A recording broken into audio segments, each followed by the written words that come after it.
안녕하세요, 닥터조입니다. 우리가 비타민이나 미네랄 같은 영양소들을 떠올릴 때 식물성 영양소가 좋다고 하는 인식이 있습니다. 과일이랑 채소가 식이섬유랑 항산화제가 풍부해서 실제로 암 환자분들한테는 암과 싸우는 무기가 되기도 하고, 암을 예방하는 데 도움이 되기도 하고, 살을 빼는 데도 도움이 되기 때문에 과일이랑 채소를 좋은 음식으로 여깁니다. 당연한 거죠. 사실이고. 그러다 보니까 비타민이나 미네랄 보충제 같은 것들도 식물성 원료를 강조하는 경우를 많이 보게 됩니다. 하다못해 캡슐도 젤라틴보다는 식물성 캡슐을 강조하기도 하죠. 철저하게 비건 다이어트나 채식을 하시는 분들한테는 이것도 중요한 정보니까 제대로 표기를 해줄 필요는 있죠. 하지만 이 비타민이나 미네랄 같은 영양소들이 무조건 식물성 식품에서 섭취하는 게 더 좋을까? 한번 알아보도록 하겠습니다. 먼저 간단하게 비타민이랑 미네랄이 뭔지 한번 짚고 넘어갈게요. 한 30초 걸립니다. 이 비타민이랑 미네랄은 마이크로 뉴트리언트라 그러죠. 마이크로, 미세 영양소예요. 그 반대되는 개념이 매크로 뉴트리언트. 그러니까 단백질, 탄수화물, 지방이죠. 주로 에너지를 공급해주는 영양소들. 근데 그 에너지를 옮기고 사용하게끔, 몸이 사용하게끔 만드는 영양소가 마이크로 뉴트리언트예요. 비타민이랑 미네랄. 근데 이 비타민이랑 미네랄은 그 밖에도 상처를 아물게 한다든가, 면역력을 키운다든가, 세포의 손상을 고치거나, 호르몬 같은 신호를 전달하거나, 여러 가지 일들을 하죠. 30초 됐습니다. 몇 분만 더 할게요. 필수 비타민이 13개가 있고, 필수 미네랄이 18개가 있는데, 비타민은 A, B, C, D, E, K 이렇게 있는데, 비타민 B가 B1, B2, B3 막 이렇게 나가면서 8개가 있어서 총 13개예요. 그리고 미네랄은 뼈랑 인대를 이루는 이제 칼슘이랑 인, 황 이런 것들이랑 잘 아시는 마그네슘, 철분, 아연, 구리, 셀레늄 이런 것들이 합치면 18개가 되는 거죠. 근데 비타민이랑 미네랄을 구분하는 이유는, 가장 큰 차이점은 비타민은 동물이랑 식물에서 나오는 유기물질이에요. 컴파운드라고 그래서 혼합체이기 때문에 더 분해가 된다는 뜻이고, 그거는 무슨 말이냐면은 열이나 산을 가하면 분해가 되는, 부서진다는 거예요. 불안정하다는 거예요. 이게 미네랄에 비해서 훨씬 불안정하고 약한 거죠. 그래서 요리할 때 파괴되는 거, 아니면 너무 오래 보관을 하거나 공기에 오래 노출을 해도 그렇고, 그렇습니다. 잘 아시다시피 비타민은 수용성이랑 지용성으로 나뉘잖아요. 각각의 장단점이 있죠. 이 비타민 B랑 비타민 C를 뺀 나머지 A, D, E, K는 전부 다 지용성 비타민인데 지방에 저장이 됩니다. 간에도 저장이 돼요. 바꿔서 말하면 몸에 쌓이는 거니까. 지용성 비타민을 너무 많이, 너무 오래 먹으면 독성이 나타난다고 알려져 있죠. 근데 무지 많이, 무지 오래 먹어야 하기는 해요. 고함량 비타민을 고용량으로 한 6개월 정도 먹고 그래야지, 웬만한 보충제 그것도 가끔씩 깜빡깜빡 잊어버려서 안 먹고 이제 그러면은 거의 문제 없죠. 자, 어쨌든 반대로 결핍이 되는 경우도 있습니다. 지용성이란 뜻이 지방에 녹는다는 뜻이니까 지방 섭취를 너무 안 하게 되면 이 비타민을 따로 챙겨 먹어도 흡수가 안 돼요. 결핍이 생길 수가 있습니다. 현미채식을 하면서 식물성 기름도 피하시는 분들이 있어요. 지방은 무조건 혈관에 끼는 줄 알고 지방이란 지방은 다 기피하시는 분들 계시잖아요. 그럴 때 문제가 생길 수 있다는 거예요. 먹고도 결핍이 될 수 있다는 거예요. 반대로 수용성 비타민들, 비타민 B랑 비타민 C, 얘들은 몸에 필요한 만큼만 사용이 되고 나머지는 다 소변으로 빠져나가니까 몸에 쌓이거나 독성을 걱정할 필요가 거의 없죠. 대신 저장이 안 되니까 꾸준하게 계속 먹어주지 않으면 아주 쉽게 결핍이 되는 거예요. 그래서 실제로 결핍인 분들이 너무 많아서 기능의학 병원을 가시게 되면 비타민 B 거의 다 처방받으시게 되죠. 그리고 비타민 C도 정맥 주사로 맞게 되고 이제 그러는 거죠. 자, 근데 반면에 비타민이랑 다르게 미네랄은 이걸 무기질이라 그러는데, 물론 비타민처럼 동물과 식물에 다 있는데 이 미네랄은 원소기 때문에 더 분해될 게 없어요. 비타민보다 안정적인 거죠. 보관할 때도 그렇고 열이 좀 가해져도 안전하고 그래요. 분자가 아니라 원소니까. 그 피리오딕 테이블에 있는 그 원소라고요. 근데 뭔가 결합을 시켜주는 게 필요해요. 불안정하기 때문에. 그래서 보시면은 예를 들어서 마그네슘 같은 경우 성분을 보시면 그냥 마그네슘이 아니라 구연산 마그네슘, 뭐 트레온산 마그네슘, 아니면 마그네슘 옥사이드, 마그네슘 글리시네이트 이런 식으로 그 뭔가에 결합이 돼 있다고요. 주로 솔트죠. 예. 예전에는 이 미네랄들이 우리 몸에서 뼈, 뭐 인대, 이빨 이런 구조적인 것들만 구성하는, 지탱하는 그 성분인 줄 알았는데 그 건물 지을 때 시멘트 붓듯이. 그런데 알고 봤더니 엄청나게 중요한 일들을 많이 하는 거예요. 혈압을 조절하기도 하고요. 근육이랑 신경의 신호를 전달할 때도 필요하고, 세포의 뭐 성장이나 세포 분열 이런 데도 다 관여를 해서 비타민이랑 똑같이 부족하면 결핍, 너무 많으면 독성을 띨 수 있는 아주 중요한 영양소입니다. 그래서 많은 미네랄 보충제들이 나와 있죠.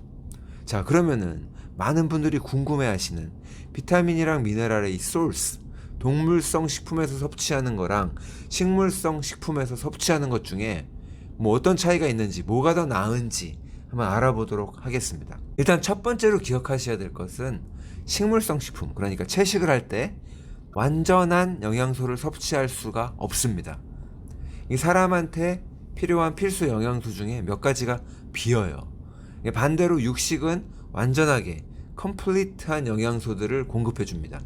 인류가 이 땅을 쭉 살아오면서 1년 내내 구할 수 있는 음식은 동물성 식품밖에 없었어요. 이 식물들은 겨울에 구할 수가 없었으니까. 그렇기 때문에 육류가 완전한 영양소를 공급해 주지 못했다면 인류는 생존할 수가 없는 거예요. 그러니까 채식이 나쁘다는 뜻이 아니에요. 제가 여러 번 강조를 드렸지만 채식은 항염식품이고 항암식품이기 때문에 처음 채식을 하면 몸이 굉장히 좋아질 수 있어요.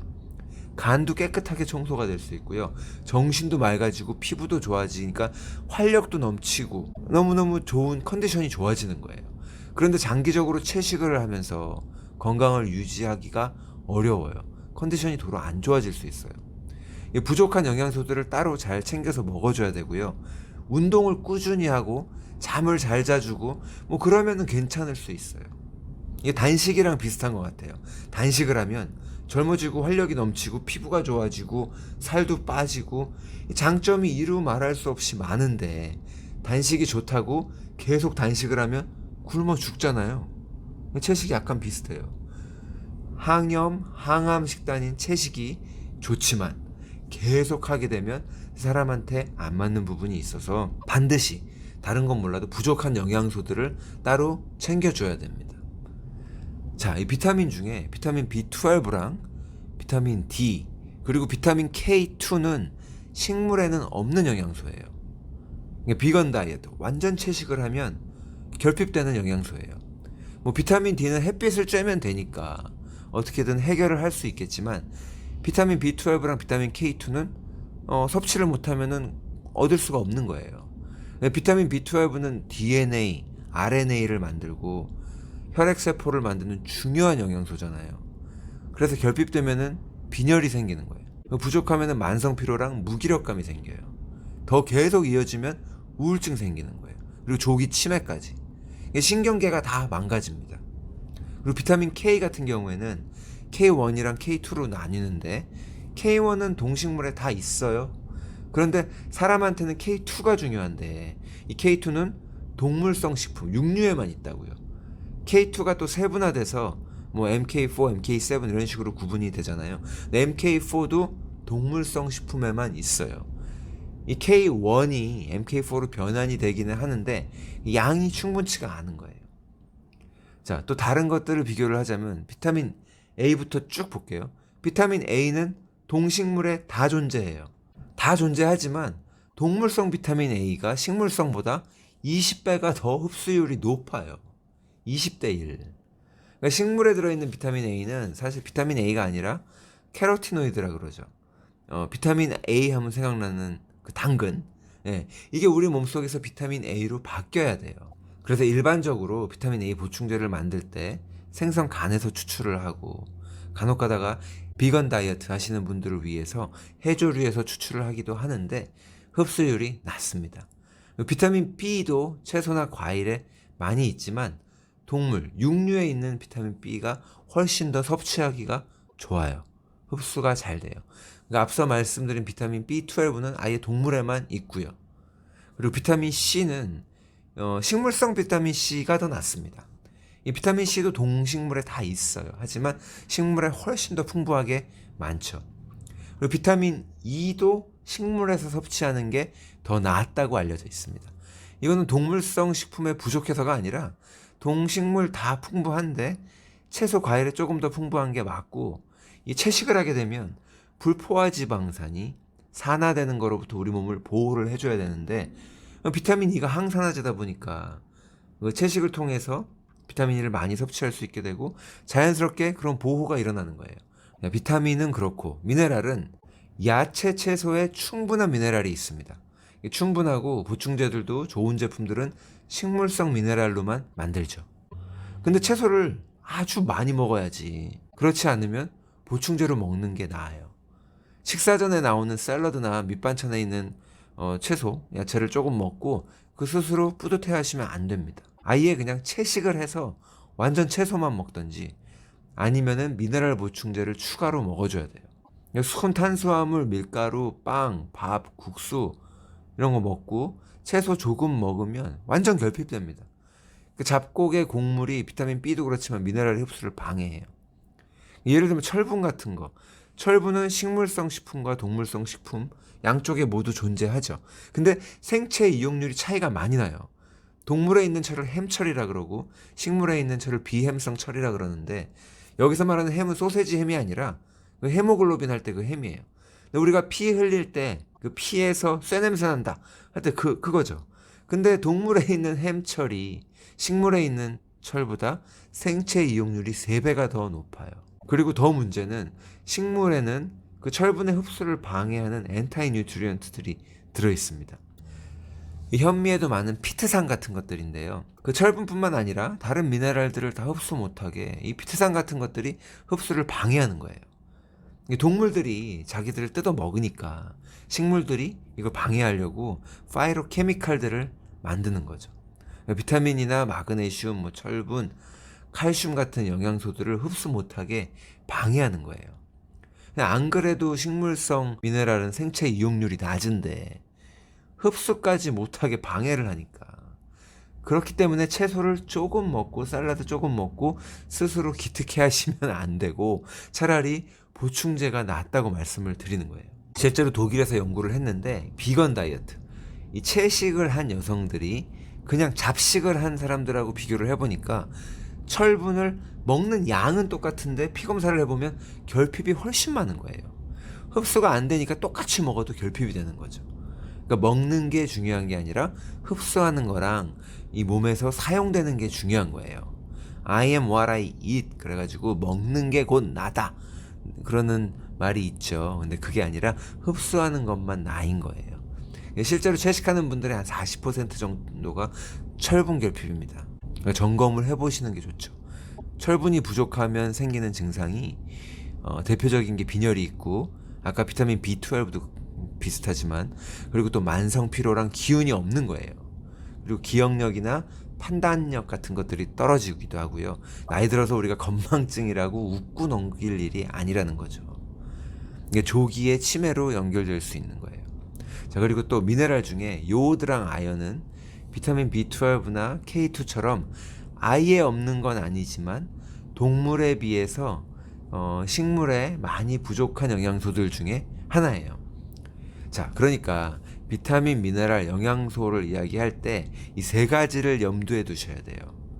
concentration, 그러니까 전체 함량, 이것도 중요하지만 bioavailability라 그래가지고 생체 이용률, 우리 몸에서 사용을 잘 할 수 있느냐 없느냐, 그리고 anti-nutrient, 이 흡수를 방해하는 엔타이뉴트리언트들이 같이 들어있지는 않은지, 이런 것들을 고려하는 게 좋죠. 그러니까 식물성 식품에는 동물성 식품에 없는 영양소가 하나 있죠.